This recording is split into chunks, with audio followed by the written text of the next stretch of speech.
So this case really piqued my interest when I spotted it on BBC the other day. Accused killer asked how to get away with murder, according to the court proceedings that are going on. And it says a criminology student asked in a seminar how to get away with murder before stabbing a woman to death on a beach, a court has heard. One of Nassim Saadi's lecturers asked him if he was planning to kill someone, the Winchester Crown Court was told. It says the 20-year-old defendant from Croydon is accused of murdering Amy Gray, 34, and seriously injuring 38-year-old Leanne Miles at Durley Chine, Bournemouth, on May 24th. He denies the charges, but has pled guilty to failing to give police access to his mobile phone. I wonder why.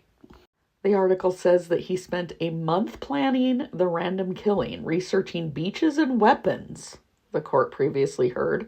Sarah Jones, KC, prosecuting, told the jury he seems to have wanted to know what it would be like to take a life.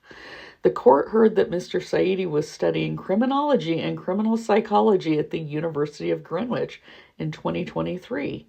A lecturer, Dr. Lisa Marie Rice, recalled how the defendant asked her to go back to the point where you talked about murder and self-defense, even though her session had not discussed those issues.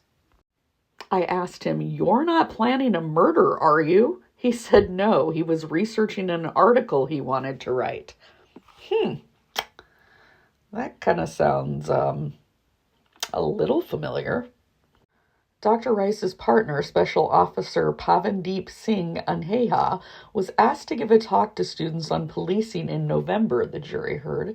He told the court the defendant asked questions on DNA, how to get away with murder, these types of things.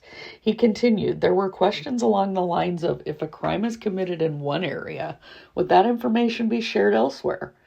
There were more questions. What are your thoughts of females as police officers? Which I thought was a pretty strange question.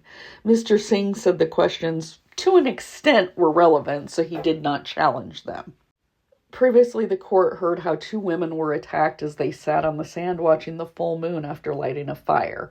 Miss Gray, a football coach from Poole, was pronounced dead at the scene, and Ms. Miles was taken to the hospital for treatment for stab wounds to her chest and back. In a video played in court on Monday, Ms. Miles described how she pleaded for her life and the sake of her children.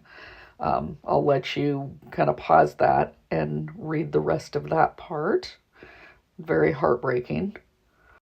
It goes on to say that in March and April, Mr. Saidi carried out internet searches for deadliest knife, machete, and what hotels don't have CCTV, the prosecutor previously said.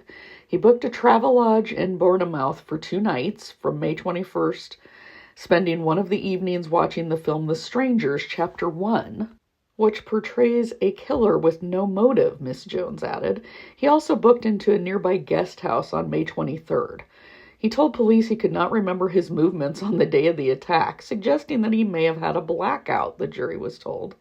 At his home in Purley, where he was arrested on May 28th, police found knives, latex gloves, and a balaclava. Interesting. However, no weapon or clothing found from the night of the killing has been discovered, prosecutors said. Also sounds familiar, doesn't it? The trial continues. So I just thought this was an interesting case because we keep hearing, a criminology student with a bright future wouldn't ruin their life by committing murder, and just because he's majoring in criminology doesn't mean he would kill. I mean, which is true. Most people don't, but... And also, everybody that keeps saying, there was no way this was a stranger crime. This had to be a crime of passion, somebody they knew. Well, this guy went and stabbed 2 women he didn't know. So, just putting that out there. Food for thought.